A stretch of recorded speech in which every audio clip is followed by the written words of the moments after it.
We are on the air, on the Buddy Martin Show. Welcome to the big show, everybody. It is Tennessee, Florida. Thank you, producer Stella. Power, much needed. Plugging it in, producer Stella. Thank you very much. Tennessee, Florida week. We have been talking about it all week long. We have my favorite show of the week. Alley Peak Wilbur is in the Orange and Blue room. Dave Moulton will be on later tonight. I'm Brenden Martin. That guy's Buddy Martin. You are watching the Buddy Martin Show, and we'd like to take a moment right now to tell everybody to make sure you smash the subscribe button. It's down there, right-hand side, says YouTube. Click it, subscribe. You're going to get notifications on when we're live and all this good stuff. It is very important, and it helps us out. I'm not going to lie. Helps us out, helps us gain a following, and it's very important. Tonight is going to be a star-studded show, and we're very excited for it. So with no further ado, welcome to the big show. It's time again for Buddy Martin. Call him up and tell him what you're thinking. But be kind because he's doing the best he can. Better, stronger, faster. Mama says that alligators are ornery because they got all them teeth but no toothbrush. Hey, what if the voice calls while you're gone? Take a message. Bye. You ready, champ? I'm ready for this my whole life. I'm incapable of small talk. But that's why you love me, right? Kind of intimidating to be in the presence of so many great athletes.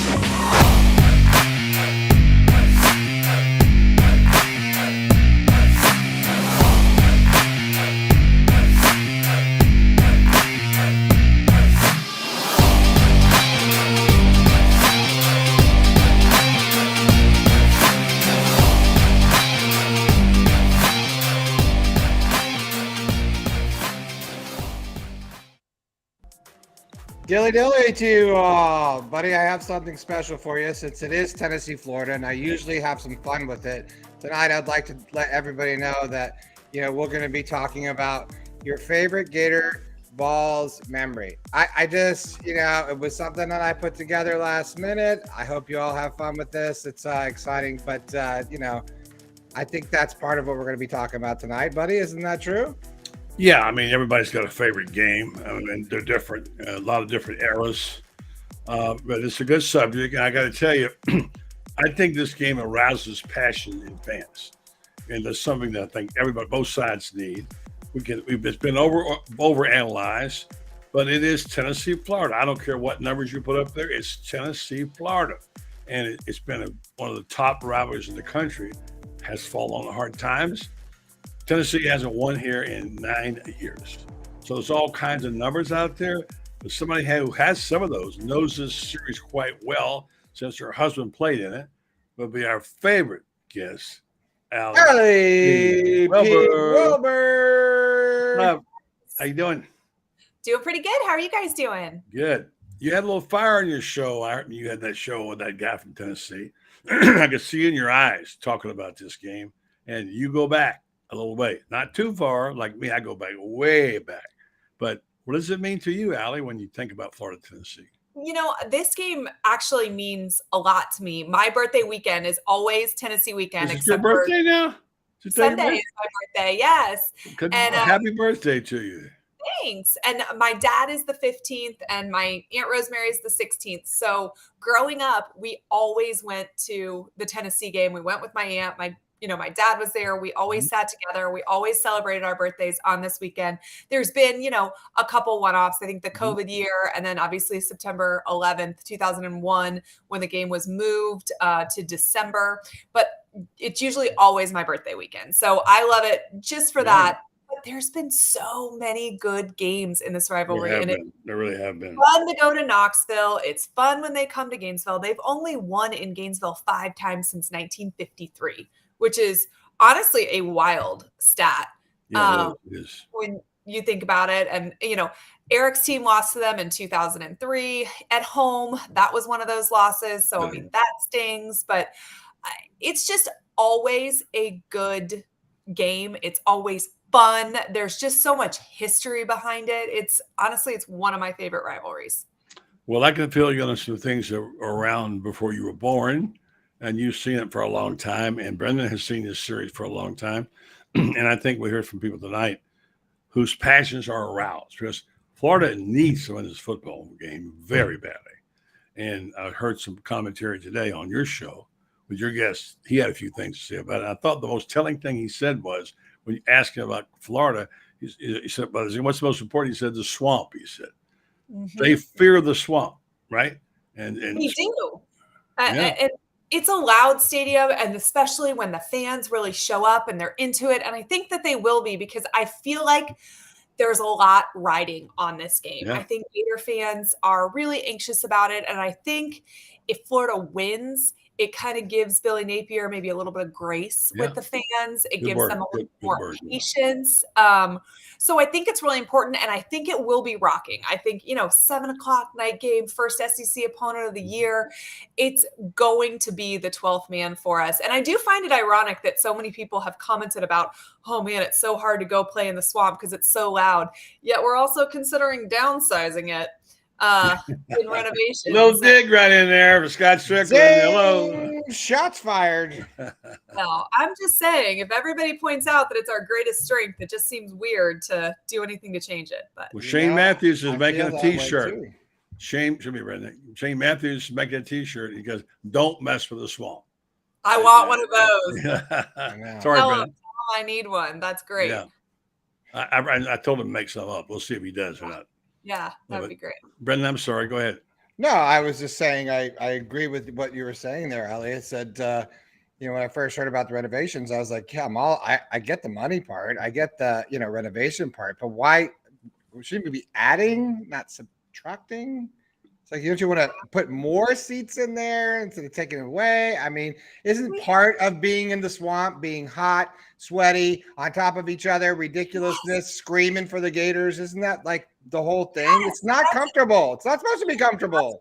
And I mean, when you think 88,000 people show up to watch Florida play McNeese State a week after a pretty embarrassing loss. Laid an egg in Utah. Laid an egg. Yes. But 88,000 people showed up to watch us play, the Sisters of the Blind. Like that. Why, Alex? Why? Why? Because we are the Florida Gators. That's why. Yes. Right. I just, I've said it on this program a million times. Somebody said we should mess with the AD. I don't have a personal problem with Strickland. I have a problem with people that are not lifers of the program making decisions that change the course of history for the program. Well, you're invested. You've only had 800 of your relatives play here, and nobody's more invested than you. You've been following it since, I think they started back when you followed. They were stuffing the football instead of pumping it up, and wearing leather helmets. So yeah, it's an important thing. I'm kind of understand wanting to be more of a boutique type thing with maybe 40. I think that they need some modern amenities. I'm totally okay with that, but just figure out how to do it without messing with the capacity. Al, you know what they're doing, don't you? It's pretty obvious. They're taking the room for luxury boxes. Right. That's what they're doing. And I have a problem with that because football's for everybody. Yep. Football's not just for not people today's world. Not today's world. It's the golden rule, Allie. Them that got the gold rule. Okay, that's how it goes. So that's how it goes. So anyway, so it's going to be interesting. And yeah, I'm following this. I really think this is a really interesting game, Brenden and Allie, because of what it means. It means a lot to Tennessee. I got to talk to Coach Spurrier here. You guys talk. Oh, excuse me. Steve Spurrier's calling me. I have to go really quick. Hold on really fast. Only Buddy Martin show did we take a call from Coach Spurrier, right, Allie? Allie, we were talking a lot last night. Buddy was on assignment, so we really started to break down a lot of this stuff. And I saw I've been watching. I always watch her stuff. I'm a big fan of it. By the way, catch Allie Peak Wilbur on a Peek Inside Gator special guest, you guys. Oh, we got Coach Spurrier's going to jump in really fast, and he'll be able to hear you, but he won't be able to hear you, but we can hear him. Coach, how you doing? Hey, Coach. Speakerphone there, bud. I got it. Yeah, I can kind of you can kind of hear his voice. Coach, you there? Yeah, I can hear you. Thank you. Fumble Fizz. How you doing, Coach? Oh, we're doing fine. I just got back from our restaurant. Our team doctor, back when I was here, Pete Indelicato, Yeah, good man. had a birthday with his family, and Jerry and I joined them, and then came on back.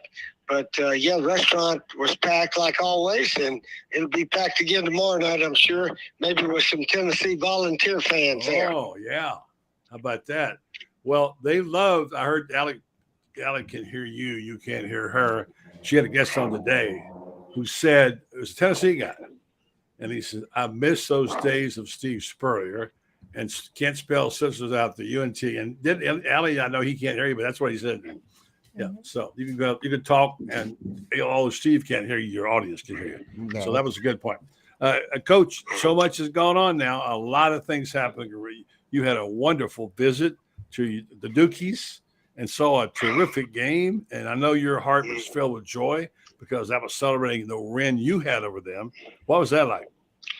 Yeah, buddy. I think they broadcast and wrote that this was the next win over a top 10 team since 1989 when the Duke team beat Clemson. Mm-hmm. And I tell people all the time, buddy, if our Duke team in 89 did not beat Clemson, we beat them 21-17, and then went on and won all the rest of our games and won the ACC championship, I would never have been the head coach at Florida because I did not play at Alabama. I didn't coach for Bear Bryant. I never coached under Nick Saban. So why would they hire a guy that coached at Duke and he didn't win anything? But fortunately, we won the ACC championship, and President Bob Bryan basically hired me and gave me a chance to coach at my alma mater. So going back to Duke, and we had 4 of our coaches that were at Duke and at Florida, Bob Sanders, Jim Collins, Broadway, and Carl Franks. All 4 of those guys were there at the game. So it was a wonderful night to reminisce and watch our Dukies beat Clemson again, and the fans storm the field again like they did back in 1989. So it was fun to watch. Jerry and I were there for the whole thing. That was great. Now, listen, I'm going to ask these guys to ask you a question, and I'll repeat their question to you because they can't hear you. Allie, you have something you want to ask? Well, first of all, ask Coach Spurrier about rooming with Gene Peak. Okay. He's got a lot of stories on him. Allie wants to know if you have any stories on rooming with Gene Peak, the governor. I don't know that I room with Gene Peak, but I like to sit with him at the pregame meals because he was always loosey-goosey, and I was loosey-goosey night before the game and this, that, and the other. But I think I roomed with a guy that was more a senior guy, this, that, and the other. But I'd love to sit with Peak at pregame meals because he was loosey-goosey. And really before the Auburn game, I told him, I said, I got a feeling I'm going to kick a field goal to win the game today. And he'll repeat that story because we were always just sort of shooting the breeze, having a big time. But Steve, didn't he dream it? Somebody dreamed it. Who was it? Oh, I told him I don't know if I told him I dreamed it. I was occasionally saying I feel like I'm going to do this, that, or the other. And I did say I feel like I'm going to kick field goal to win the game before the Auburn game, and I'll be damned it happened. So I don't know. I've always loved the Peaker because he wanted you so bad to get that job, and he really campaigned at a time when people were not very enlightening. I won't mention any names but Bill Arnsberger, okay? So anyway, so I love Peaker for that, his passion. Well, I was never a hot candidate, buddy, because I played golf in the off season. I love playing golf down with Tempe Bay Bandits and all that. And but our teams won, and our quarterbacks and our offense always played well, pretty much. But they said, well, this guy doesn't work very hard. Well, does he win? Well, he didn't work very hard. So here's what happens in sports. The guy that interviews with a guy that's never been a coach, and he convinces him how hard he works, those are the guys that get the jobs. And that's just the way it is. And I guess if you're trying to teach a young coach how to get a job, man, you better learn all the right words about how hard you work and all that BS, and don't worry about what your record is. And there's so many coaches out there like that. They're making huge amounts of money, and their track record ain't all that great. So anyway, I never was one of those guys that tried to brag about what I've done in the past. I just sort of said, here's what our plan is, and hopefully you'll give me a chance to go do it. It worked well, Coach. Allie, one more quick one, and I'll let Brenden jump in. What you got, Allie? Anything else? Well, I want to know what Coach thinks the score is going to be this weekend and how he thinks we match up with the Vols. Okay. That was my question. Okay, well, then get another one, Brenden. I'm going to have to you go. Allie wants to know what you think, how these teams match up, and what if you have a score for the game. The Tennessee-Florida game, right? That's correct.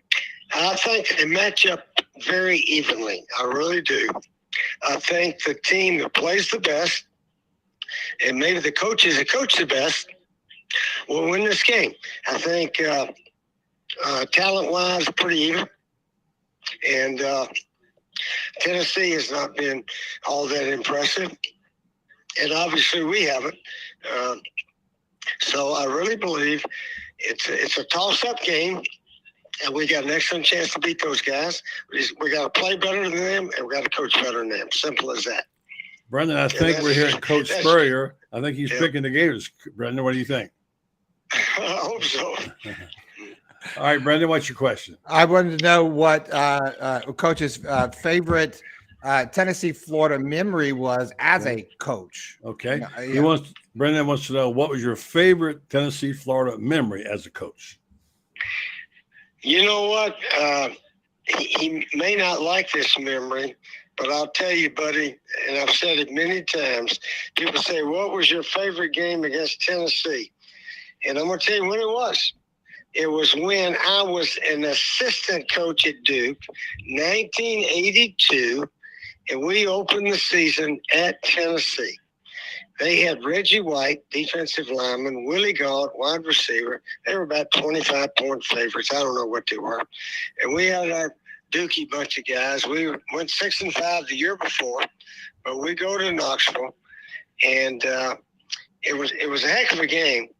We actually hit a couple long passes for touchdowns, but we ran the ball at the end of the game.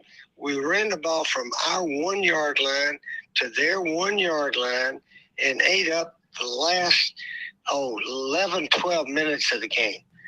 We only threw a couple of passes and hit both of those.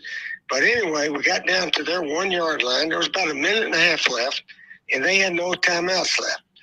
And I told Ben Bennett, don't you dare sneak that ball into the end zone, because that would have given them a minute to come back and try to win the game.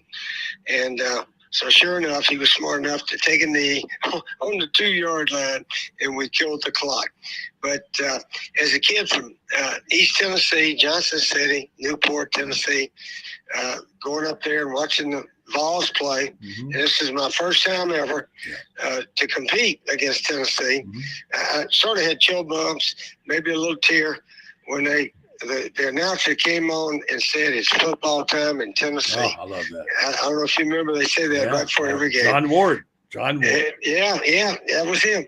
It's football time in Tennessee. I got some chill bumps, and I said, man, if we could beat these dudes here, that would be a memory of a lifetime. And I guarantee you, 1982, that was a memory of a lifetime. And fortunately, I was lucky enough to have some more memories. But that's still my biggest. And I was the offensive coordinator, wasn't the head coach, but it was still. As a kid growing up in Tennessee and going there to that stadium, and all of a sudden I got to coach there and win a game, that was the best. Great memory. Brenden, you got one quick follow? No, you got to get one in, buddy. All right. I have lots of questions. I've probably asked Coach 1,000 over the years, but I want him to comment on. He doesn't second guess people. I want him to comment on Billy Napier. A lot of people are unhappy after the opening game. I know you don't have to make critical remarks, but now this is his chance to redeem himself. I know you saw the game like we all did. A lot of mistakes that killed him. Do you think after watching him against McNeese State that some of those things have been corrected? Well, let's hope so. Let's hope so. I really think, we didn't coach a very good game. He admits to that the first game. The second game, we were, McNeese State. We were, we didn't have to do a lot. Run the ball, throw a few passes here and there. So, this is the biggest game of the year right now. If we win it, then we'll have bigger games. If we don't win it, we may have to hope a bunch of guys lose to have bigger games. But this is a huge game, and Billy and his staff know they got to coach well, and the players got to play well. Tennessee, I think we're sort of close to even with those guys. And I think just the team that plays the best, makes the most big plays, and coaches the best and all that's going to win the game. I think we're talent-wise, I think we're pretty close to those guys. So let's go play better than them. We can win the game. For sure. All right, Coach. Listen, it's great talking to you. Congratulations, all the success at the restaurant. And by the way, there's some guy on here that says he knows you. I just saw him on the message boards named Freddie Weeby. Does that guy know you? I just left Freddie at the restaurant. He's the general manager of our restaurant. He's a great guy. We had a big crowd there tonight, as always, and a big crowd tomorrow night. Probably have some Tennessee Vols there tomorrow night. But it's sort of interesting. The Feinbaum show today, guy called in. Yeah. He said, I'm going to be at Spurrier's restaurant night before the game, blah, blah, blah. Talk about how good it was and so forth. Yeah. And Feinbaum was also very complimentary of our restaurant. So anyway, we're fortunate. We got a real nice restaurant there. He's back to being the good Feinbaum now. Yeah. Hey, Steve, thanks a lot for joining us. Okay, buddy. Always nice talking to you. All right, see ya. Thank you. Oh, there he is, the legend, guys. There he is. And he does have a good restaurant. Every time we go to Gainesville, I want to go. Yeah. They love it. That's good stuff. Yeah, I might be up there next week. I don't know. All right, Brenden, I don't want to take over the show. You want to get Allie in here and then just do the commercial? Whatever you want to do. Well, I think we talk so much about breaking down. I know, Allie, you have 2 of the week of the X's and O's, and I think a lot of people have heard all that. One thing we have you on. I'm always want to ask you a little bit of recruiting, but I know DJ Lagway is going to be there on Saturday. In the next 2 weeks, he plans on being in the Swamp, I think I read. Are there any other notable recruits that will be in the Swamp on Saturday? There's a list. There's a list a mile long. Fletcher Westfall will be there. He's our highest ranked offensive lineman. He's a left tackle. Really important piece of the class. Wallen's going to be there. He's a defensive end. That's a big piece of this class. There is a lot of guys from 2025. Every time I check the list, more people were added. So it is. It's a really important recruiting weekend, I think. I don't love the concept that a game this early in the season, kind of determines your season because there's so much left in front of us. But this is starting to feel that way because if you can't beat Tennessee, I'm not 100% sure who on the schedule SEC-wise you can for sure beat. But if you do beat Tennessee, the rest of the schedule looks like everybody's potentially beatable. Obviously it gets a little bit harder with Georgia and LSU. Maybe they're not beatable, but it feels like this game really, really matters and is kind of going to determine which route we go in for the season. We've already lost to Utah, got that loss out of the way. We got to start finding some wins. And it's in front of a lot of recruits. The crowd's never going to be as crazy in the Swamp as it will be for Tennessee because inevitably losses happen and that hurts the environment down the road, right? So this is the home opening SEC game. We don't have any SEC losses yet. This is it. This is going to be as fired up as the Swamp gets this season, more than likely. So the team's got to bring it. Billy Napier's got to bring it. Yeah. I was listening to Dan Moulton this week, which is he's sort of funny. He put Billy on the hot seat, which is also funny to me. Oh yeah. He couldn't help it, but cheesy. He did make some interesting comments about crowd noise. And he said, and I love the way he sort of described it. He says, you got 90,000 screaming Gator fans in the Swamp right on top of you. It's about as hostile environment as you can be in. Yep. And Milton has proven to be rattled a little bit by crowd noise. He does have a bit of a history there. I mean, we had some comparisons last night about how he's an AR type of a quarterback in some sense. He's a specimen of a human, but he's he's sort of waiting for him to sort of catch up, especially for this year. I mean, the guy can throw 90 yards flat-footed, and he's awesome. He's and an athletic freak for sure. Yeah, and you've got the Squirrel White on the outside that I think runs 23 miles an hour, literally. How do you feel about Florida's secondary? Being ready for this sort of a challenge and do you think that's a factor? And does that sort of two-part, how much does that feed into Austin Armstrong and what kind of game he needs to call? Are we going to see his best sort of, him in his full glory this Saturday?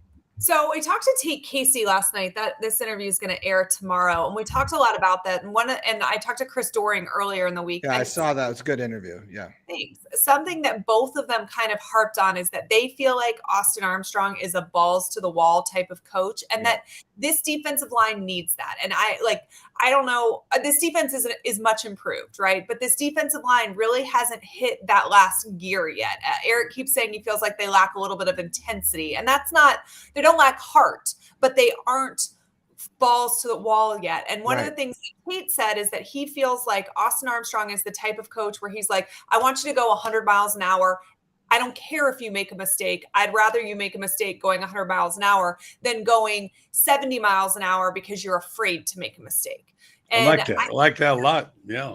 Yeah. And I think that that's an interesting way kind of to look at it, is that that's what these guys need. They almost need the reins taken off. They need permission to make that mistake. I think they're all young. They are all nervous because fundamentals is something that's been pounded into their head because our defense has lacked it in previous seasons. So I think it's a weird balance for them where they're so focused on making sure that they are doing things correctly. They're not making penalties. They're not making mistakes, that maybe they're not hitting that next level just yet. So hopefully we see a change there. Tate and Chris Doring both seem to think that we've shown nothing so far, and we have more to give, to show, to bring on defense. And so I'm excited to see that. But Florida has to make Tennessee one-dimensional. That is, I mean, that's how you win this football game. Our run D has been very good so far. Tennessee does have a great offense, though. So if we can, we're not getting into a shootout with them, I don't think. I think this is going to be more of a defensive battle. I picture it being kind of low scoring. If it gets out of hand, I don't know that I think it gets out of hand in our favor. But make Moulton make mistakes. One of the things the guy from Tennessee I had on Sports Talk, Jay is his name, he said that Moulton throws the ball so hard that sometimes his receivers struggle to catch it. Capitalize on that. Make him make decisions in a split second. Bring the heat. We've had 2 sacks so far, but we really haven't done a great job getting pressure on the quarterback. So I would like to see that improve. But I am really impressed at where the defense is right now. I think they have a long way to go, but I think the growth has been tremendous there. So let's see how the offensive line does. Can we establish a running game? We know we've got some wide receivers who can make plays, but we ourselves don't want to be made one-dimensional. So being able to establish that running game is going to help open things up for those young guys as the game progresses. All right, let me say this, okay? No disrespect to Allie. I love her. She's smart. She knows football. But the truth of the matter is we don't know what the hell that was going to show up, because we don't know a lot of things about these teams, Allie. We don't know what they got. They don't know what their players that roster that are come in or the transom, coaches that are coaching differently. We have no idea. It's like a crapshoot. So make a prediction because you like to make. I don't know which team from Florida will show up there or Tennessee. So we're all guessing. It's a little harder to guess now than it used to be. And we can say all we want to. Oh, I got a good feeling Florida. I don't know. I couldn't tell you. I think Florida. We tend to believe in the crowd and the juice and whatever, lifting teams up and carrying them. That's helpful, but I don't know. I just don't know. So it's unknown right now. I can't pick Florida. I'd like to. I don't know about everything. So it would be a nice win, and I think it's a possibility. You heard what Coach said, but I mean, I don't know. I just don't know. Well, what was interesting, what you were talking earlier about fundamentals. And I was, when I was at the Utah game, one thing that I saw a lot of was, you did see some early on, some penetration by the defensive line, and then some failure to wrap up and tackling. And that, oftentimes can play psychologically, I think, on a defensive player, and where you don't want to over pursue.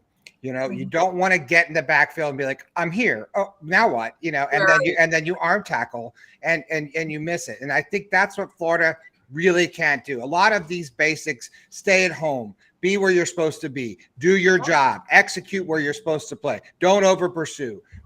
Make sure that you play as a team, a cohesive team. And I think you got a shot, especially at defense. Now, offensively, and I wanted to get your all's take. I think if I'm Tennessee, and I'm going to make Florida beat me with the deep ball. I'm going to make Florida throw the ball, obviously make you a one-dimensional team, shut down the run, no question. But, Graham Mertz, he doesn't get a lot of time back there.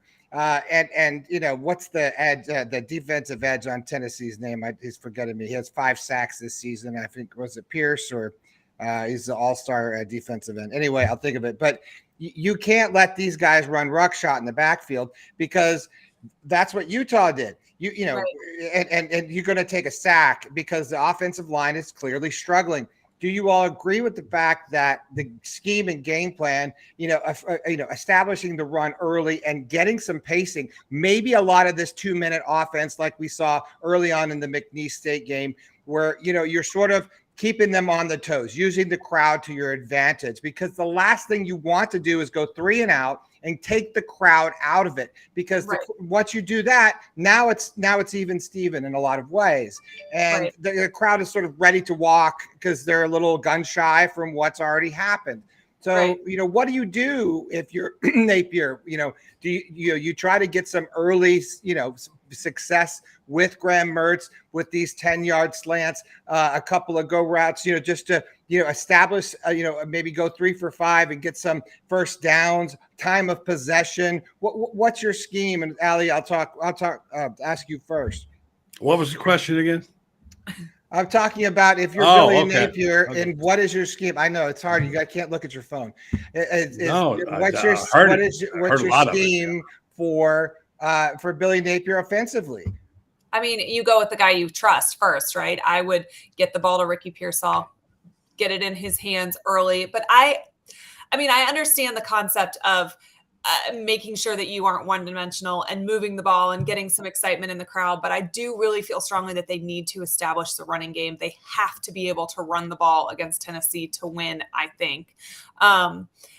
With the new clock rules too, it just makes it so weird, because you're only getting, probably maybe 2 possessions in the first quarter, depending. And it makes coaches have to kind of game plan a little bit differently. But you do whatever you have to do to move the ball. The worst possible thing, exactly what you said, is 3 and out. Worse than that, I guess, is multiple 3 and outs in a row, because you have then effectively removed the crowd and you've killed your sideline as well. So, I would look to Ricky Pearsall, and I would look to Johnson and Etienne, and I would get your trusted, established guys. I think we'll look for the young guys, but let's get some points on the board maybe before we do. All right, good answer. I'm going to go short because I'm sure Moulton is there. I want to tell folks, remind them about Titan MRI. Worth a short drive to Gainesville. No insurance, no problem. You can pay with cash or card. Same-day scheduling available. Start feeling better today. Titan MRI is North Central Florida's premier independent MRI facility. Come see why hundreds of patients are coming to Gainesville. The Gainesville location from Ocala, Marion County, and the villages at TitanMRI.com. Well, I believe in my man Shane Matthews. I think he's right. I would like to see this team take a lead and play from a lead. Learn how to continue to push and pressure. And I think they're going to have to throw the football early. And Shane says, just fling it, because Tennessee is really conducive to giving up. And they haven't run across a guy who can throw the ball that good. So I think one of the ones 80-20, right? Passing to running. Yeah, actually, Shane says this is a pretty decent passing team. And you got those sophomores. When someone says they don't have this guy, they have that guy, whatever, they got some really great talent on those young guys. Aiden Mizell, obviously Trey Trey and Wilson, and the third one I can't think of at the moment. I'm drawing a blank. Andy Jean. So I want to see them out there, spread the field and throw the football and play from the lead. That's what I want to see. I agree with Shane. Okay, that's enough. Brenden, go ahead. Well, I just think I don't know, Allie. What's your bedtime tonight here? So we have to make sure. I always want to make. You can bring David in. Okay, I want to bring in David Moulton because he is. I think he's literally the brains of the whole thing. Actually, he's the other half of sweet and sour. He's the sour, and Allie's the sweet. All right, we're bringing Mr. David That's Moulton. Welcome to the big show, sir. Good evening. How is everyone? Oh, we're well. How are you tonight, sir? I'm good. I'm fired up for this game. Wish we were doing the game, to be honest with you. Okay, although I think the fan base is probably happy it's at night. It'll be a little cooler, maybe a little more intimidating also. Yeah, 7:00 game, isn't that right? Yeah, prime time. And this is your last tour, SEC wise, isn't it, David? I mean, we'll do Georgia, Florida, but I think unless something happens, I don't think I'll do another game at the Swamp. At least not with CBS. No, that's now that you live in Jacksonville, you won't do any more games in the Swamp, right? I know. How funny is that? I'm even headed to Gainesville tomorrow. Okay, ironically. Short drive, at least. Well, we've been talking all about Tennessee, Florida, and I know you have on your radio show. Why don't you remind folks, by the way, what your radio show is and where people can find it? Miller and Moulton. Well, I know. 6 to 10 a.m., floridasportsnetwork.com, and a few other places on apps that you can find it, the normal place. Hopefully we'll be coming to a station near you soon. That's what tomorrow's all about. But, I'm with Allie. Florida's got to run the ball to win, but they also need to score early. Put a little pressure on Joe Milton. Joe Milton hasn't been in an SEC game like this on the road, and put as much heat on him early as you can. Pressure's on Tennessee to break the 20-year schneid. And, boy, it'd be nice if the Florida defense could force a turnover. Yes. There's a part of me. Yeah, I agree. There's a part of me that thinks if they trade blows with Tennessee, they'll come up one blow short. But if they can come up with a turnover or a big special teams play, that might be what they need to a turnover. Yeah, to get over the hump. I got a funny feeling. I've felt it for 3 months. I really do. I think Tennessee is a better team than Florida, but I think Florida's winning Saturday night. Ooh. You got a score? You got a score? That's a lock. It's a lock. 27-24. I think it'll be a lot like the Utah game. I think it'll be one of those nights in that barn that is that only that place and that fan base can produce. And I think once they see this young team, I was there in Baton Rouge when Ed Orgeron had his signature win at home against Georgia. And in the second half, the fan base realized this could be the moment. Okay. And we got to get behind this coach. We got to get behind this team. And I know that there's a lot of grumbling out there about, is Napier the right guy? And is he going about it the right way? And Saturday night's big. It can shut a lot of people up and get everybody on the right side of the wagon, so to speak, and just let the man do his job. This just in, the Vegas line shifted because of David Moulton. 2 points. It was 6.5, and now it's 4.5. Well, there you go. Well, I do think it's interesting, though. It was 10 not that long ago. Yeah. And I've seen a couple of analytic places that say this is a 54-46 game. Okay, there are a few other people that think that something special may happen on a Saturday night in the Swamp, which has happened a few times over the years. It's the perfect setting for it, isn't it? I mean, here it is. And I mean, Allie, we've gone back and forth about this. You want Tennessee early in the year. You want Joe Milton when he's not yet established, okay? And the Gators aren't established yet, but all the pressure's on Tennessee. They have to back last year up. They come in as the road favorite. They've never won here. There's nobody on that sideline that's ever beaten Florida in Florida. And the Gators just have to put them in a spot in which they go, oh, blank, it's happening again. At some point they have to do that. After 9 o'clock, they need to get the Vols thinking, Lee, we just cannot win here. Yep. Mm-hmm. And all those people who say, I'm sure Allie for go ahead.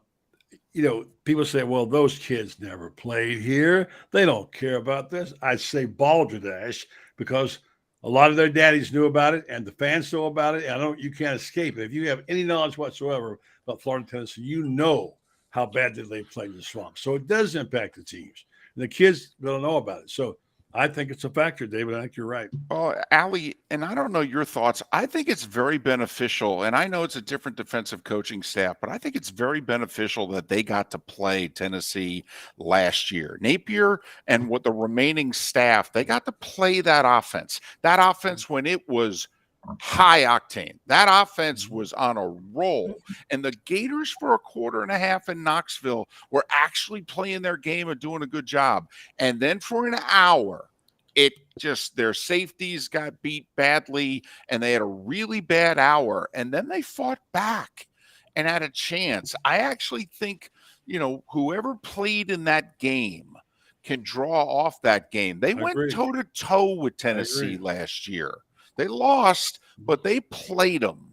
Okay. Yeah. And if they can play, it was a 3.5 hour game. They had 2.5 good hours. Okay. Now let's work on that hour.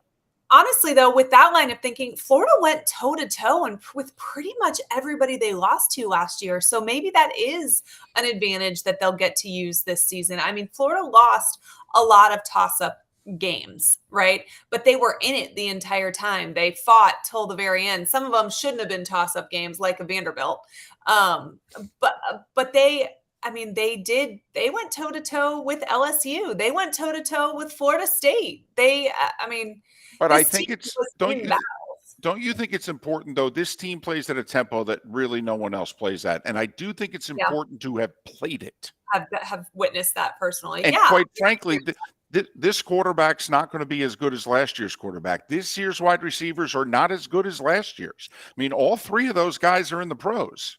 But I'll tell you what Florida is going to have to do if they're going to keep up with that tempo is get the play call in both on offense and defense so much faster than they did the first two games, because Tennessee will burn them if they go. Like, this team needs urgency. They need urgency in multiple facets of their game. And I'm talking from the D-line getting into the backfield, plays getting called in both on offense and defense, 2-minute drill moving. Like, there's got to be more intensity to this team if they are going to compete in these games, though. You mean like not letting the clock run out the last 30 seconds? Yes. Yeah. I mean, when we act like there's 30 seconds left going into half and we just let it burn off. When there's 4 minutes to go and you're down 2 scores and you're, lackadaisical on the side, like, all of those things have to be changed if you're going to compete with a team that plays as fast as Tennessee does. But truly in the SEC in general, you can't move this slow, honestly. Not a great start for the SEC, David. Absolutely not. I mean, to the point now where you wonder, the SEC has won every tiebreaker for a dozen years, maybe 15 years. And you wonder now if there's a tiebreaker scenario, would the SEC win it? Will September outdo the last 12 years? That's how bad September has been out of conference for the SEC, but we got a long way to go. We do. And of course, we like to overreact for 2 weeks. That's what we're doing here. I ask you guys this question. Brenden, you can jump in there too. This team, what is the biggest obstacle for this team? And we know there are issues, but one of the things is that they got to get back to playing sound football, but they've got a tough schedule. They've got young players who can play good. How is this going to factor in? Young players, good players, and experience, trying to play the game they can play, and realizing that this is an SEC game. So I'm asking you, what is the biggest thing, Allie, for them to overcome here? Themselves. Okay. I mean, truly, Florida beat Florida against Utah. We saw an improved Florida team against a much weaker opponent in McNeese State. I do think we saw a cut down on procedural penalties. We saw some special teams things that had absolutely nothing to do with Utah that were miscues, like standing on, trying to field a punt on the 4-yard line, things like that. Those things changed in week 2, but the Gators have to play Gator football. They have to get back up to the standard, and they're not there yet. David? There's nothing special yet about the Gator football program. Like last year, they had moments. Richardson against Utah, even man, they played their what's off against Florida State. LSU. Even there were moments last year. We've yet to have a moment this year. All right, there needs to be a moment Saturday night. All right, I think to beat a legitimate top 15 team in the country, it's tough to do it just ground and pound and 23-20. I think you got to produce something special Saturday night. Think about the Utah win. Richardson with 2 special fourth quarter drives and then the interception in the end zone when it looked like they were going to lose. I mean, to me, and Florida's done it to Tennessee in the swamp a lot. I mean, that's the point right there. We can all recite special, Felipe Frank, 63, Will Greer's 2 touchdowns. Callaway, all those things. We all know that Florida, just when Tennessee thinks they're going to win, Florida pulls it away from them. Yeah. And I just have a feeling that in the second half, the Gators need to produce something special. Great point. And Allie brought that up earlier, that it's important for them to get a lead early and get them thinking, oh, no, here we go again. We're in the swamp. We haven't won so long. That aspect of it is huge from Florida, which is why it's important to go out there and, like Shane says, play from a lead. Go get 14 points and play for the lead. Allie, what do you think? I mean, listen, if we could get 14 points and have a lead, I think that would be incredible. But this team needs some swagger. They need an identity. I think that David's right. There hasn't been that moment yet, but we're only 2 games into the season, and I don't even know how much last week counts, right? And the positive from last week is that a whole lot of guys got to play on the field for the very first time. Some guys got to shake off some jitters. They've got to hit each other. They've got to see what it's like to be in the swamp on a Saturday night. So now we have to see what that's going to look like against real SEC competition. But yeah, I'm looking for something special to happen. Does this team have it? And when I say it, I don't mean like they're going for a national championship run, but do they have it enough to be competitive with the teams on their roster? Do they want it bad enough? Is there enough fire in them for this? So, I mean, we're going to see. Better quarterback wins Saturday night. Okay, better quarterback wins, and Mertz could be the better quarterback Saturday night. I think it'll be a one-score game either way, and I think it'll come down in the fourth quarter to a quarterback making a play. I think that the team with the better quarterback wins Saturday night. David, you were the one last week, excuse me, that talked me off the edge a little bit when you came on, and you were talking. You shifted my perspective a little bit about how this team is not as bad as everyone thought, is not as bad as Utah, and you make some tweaks and you do some things. You've got, you right the ship. I think, what is your analysis after Saturday's game? Do you feel like that they righted those wrongs? I got to be honest.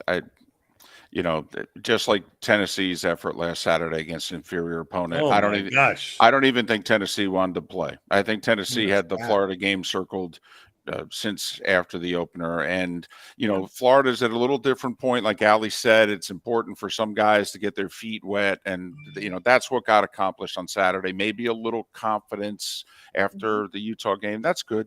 That's nice. But, we're swimming in the deep end here. We were in the kiddie pool last weekend. Yeah. All right. Watching. Can I mention a couple of the facts here and you guys can all react to them? Okay. There's all kinds of stats on this game, but Tennessee's been the favorite at Ben Hill Griffin just once in the last 25 years. Amazing. It happened in 2015. The Vols were favored by 1 point, led the game, most of it, then Greer to Callaway. Boom. I thought it was a great number. And so Florida has won 16 of the past 18 games against the Vols and hasn't lost at home since Tennessee was George Bush was turned first-ever president. How do you react to that, guys? I mean, this overwhelming evidence, David, is it going to affect this game or not?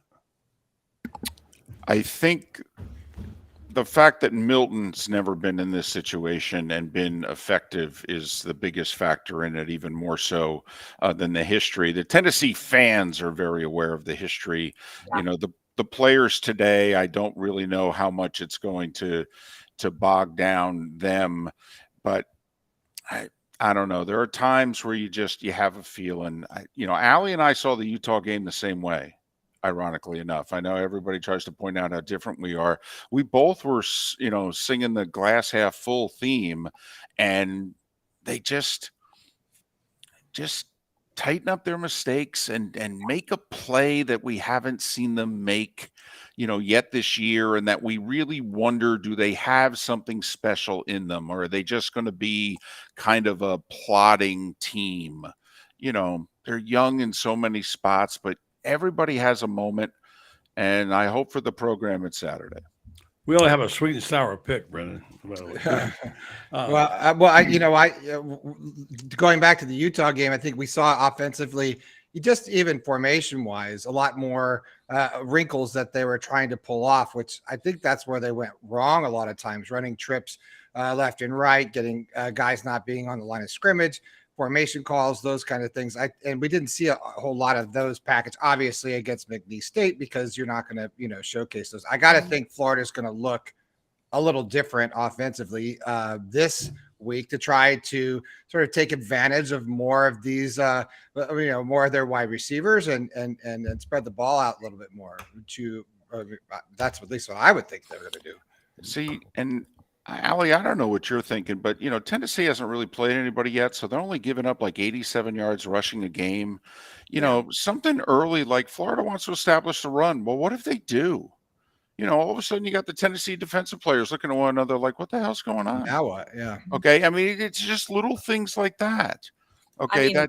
Your running backs are your very best players on your offensive team, so side of the ball. So I would establish the run first, because those are your most trusted, best players. But, first of all, I hope that this Florida locker room has Joe Milton's quote about how he doesn't lose in the state of Florida, hanging on every single locker in there, because that's a pretty ballsy statement. But David, you're right. Tennessee's looked shaky. This is a beatable team. This looks different than it did when we were looking at this game during the preseason. They're not the team we saw in the bowl game. Milton's not the quarterback that we saw there. There is definite, chinks in the armor, so to speak, but Florida has to play good football on their side. It's almost not even about Tennessee. It's, can you play mistake-free football? And in terms of play calling, I just hope we don't try and get cute. I didn't love the third down play calling against Utah. When you're asking your guy, you're throwing routes, you're 7 yards, 3rd and 7, and you're throwing it 4 yards, and then asking your wide receiver to run 3 to even get that first down. It doesn't make sense to me. Your plays need to be designed to get the ball past the sticks. That's the whole point, right? I think we tricked ourselves with those kind of things. They were making it far more complicated than it needed to be. And the only person that it confused were people in orange and blue. Yeah. That's play calling when you don't think you're good enough and you have to trick them. Yeah. Okay.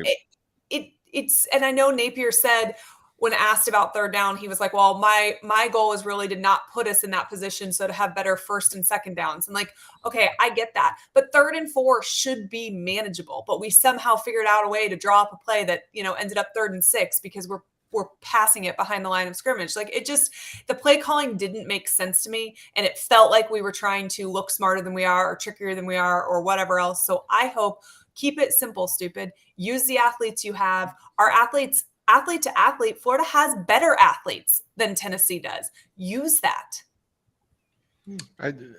What about coach to coach, Heupel to Napier? Well, quite frankly, Heupel last year established that he's a very good game day coach. I mean, Billy needs his moment, in which Gator faithful now are confident that he's the guy down the stretch in a big game. Heupel earned his paychecks last year quite a few times, and he did it even at UCF. He's proven that he's a good coach for 3.5 hours on Saturday. No. Brenden. I'm sorry, Allie, go ahead. Oh, I was going to say, he's been a great play caller for a long time. Like, I think Heupel gets the nod until Napier shows us something, but hopefully Napier is going to show us something. Yeah, I was going to say, Brenden sat with some interesting people last week. I don't think he wants to divulge his sources, but I know that he said there are a lot of money people who are very unhappy with Billy and aren't going to pay all the NIL money unless they see something. That's today's modern game.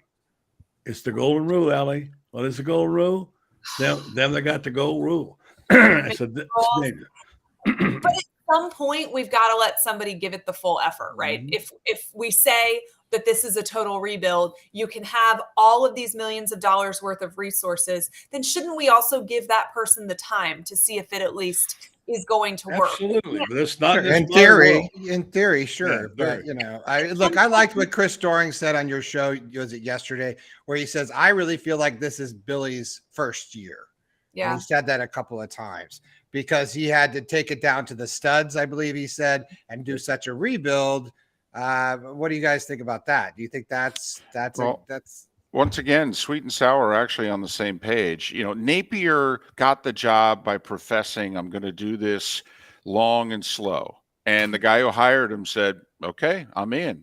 I'll give you the resources and I'll give you the time. The problem is the big money faithful may not be patient enough for long and slow. Yeah. And I do think what's happening around Billy is not helping.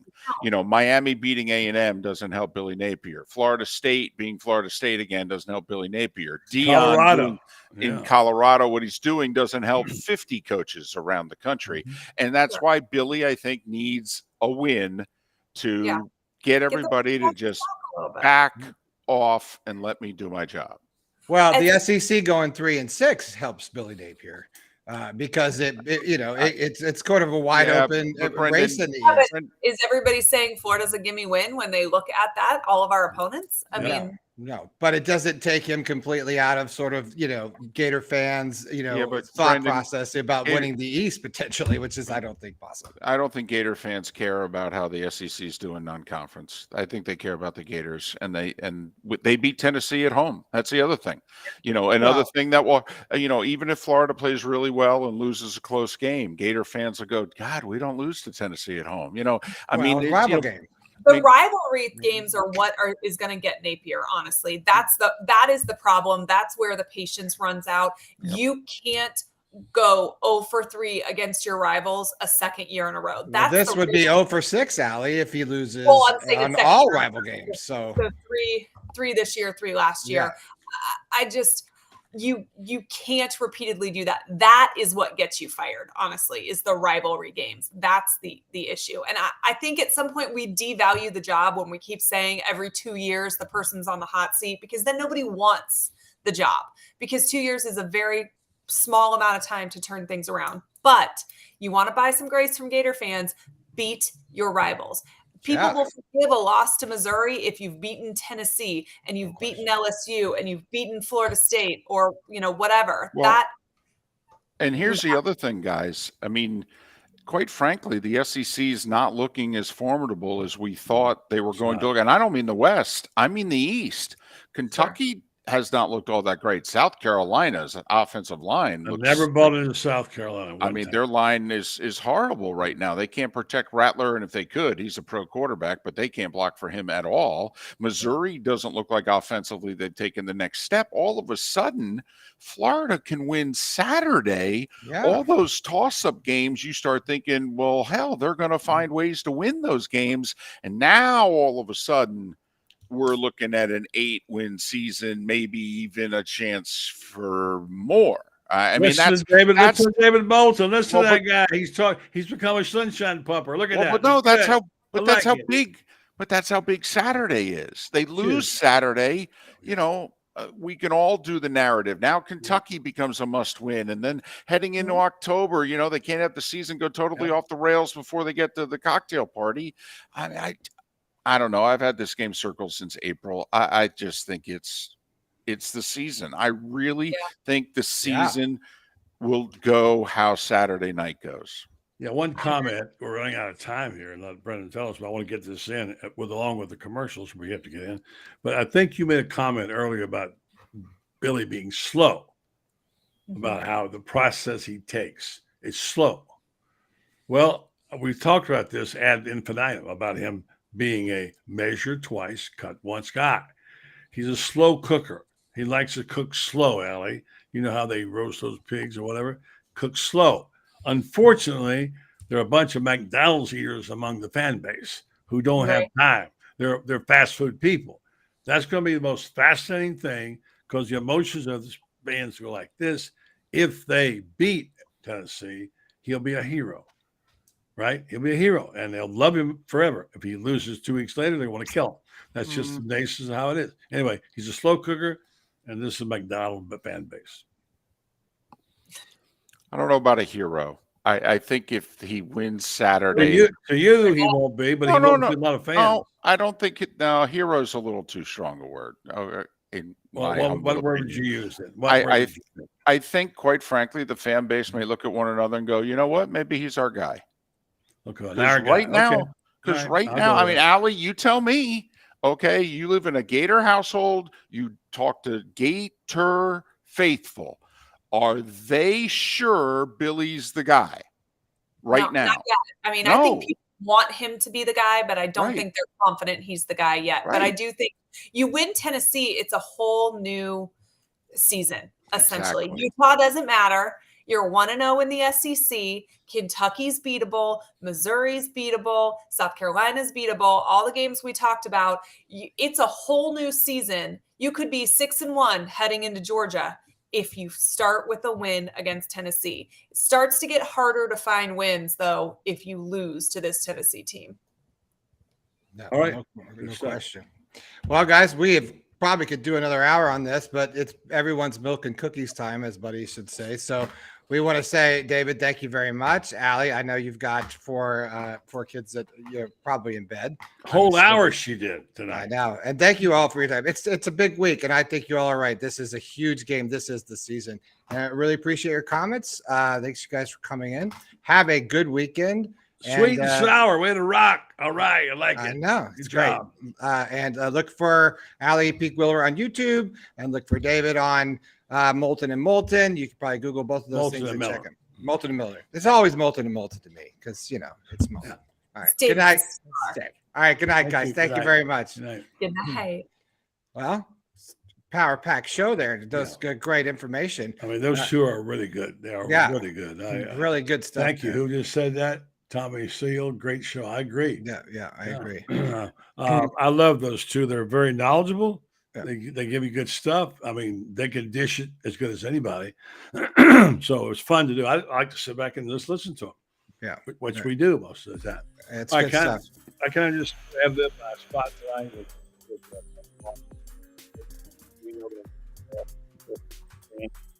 He's a fabulous guy, Brenden. You know that, and I know it. He loves the Gators. He sponsors all kinds of things, including the show. One thing that Allie mentioned on her show, because he's a sponsor there today, is if you want to win tickets to Tennessee, go to Melon Law Facebook page. You can win some tickets to the Tennessee game. He gives away tons of stuff there, among the other things he does. And Melon Law, of course, is the official law firm partner of the University of Florida. So thank you to Jeffrey, and we'll talk more about him later in the week. Yeah. And we want to say thank you to our folks over at RedStar Medical Research. Absolutely.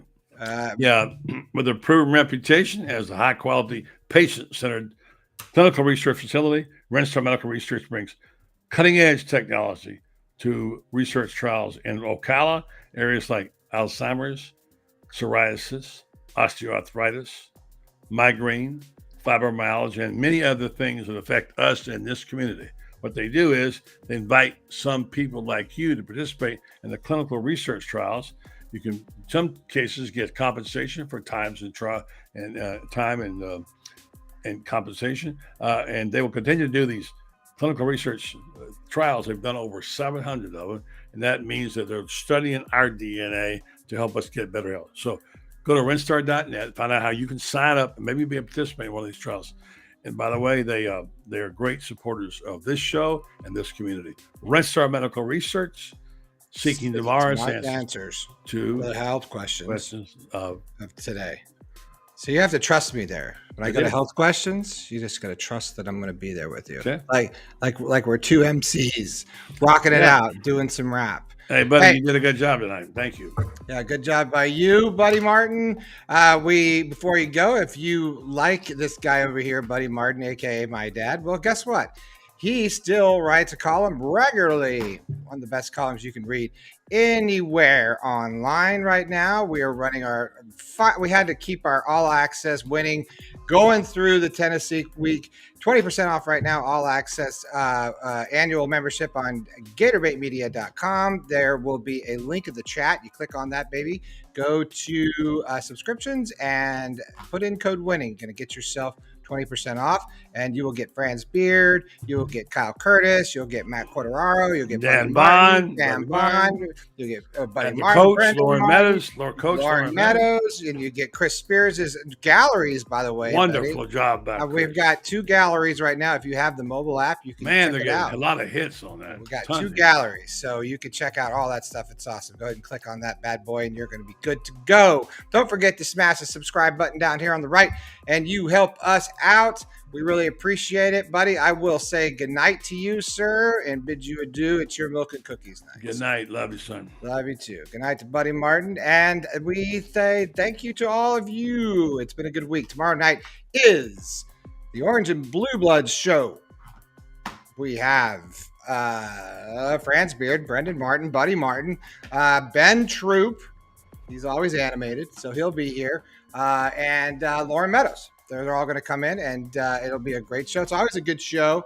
We'll break out the final, what we got for that week, and check it out. And by the way, don't forget on Fridays around 6 o'clock, we do Best Fridays in Football.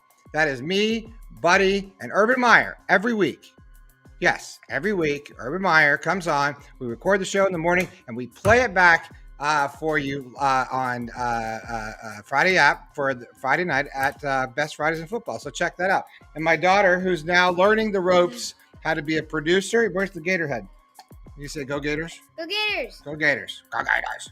That's like Dad talking, right? So turn to the camera. Go ahead. Smash that subscribe button. Smash it. Yeah, Stella's got her own YouTube channel.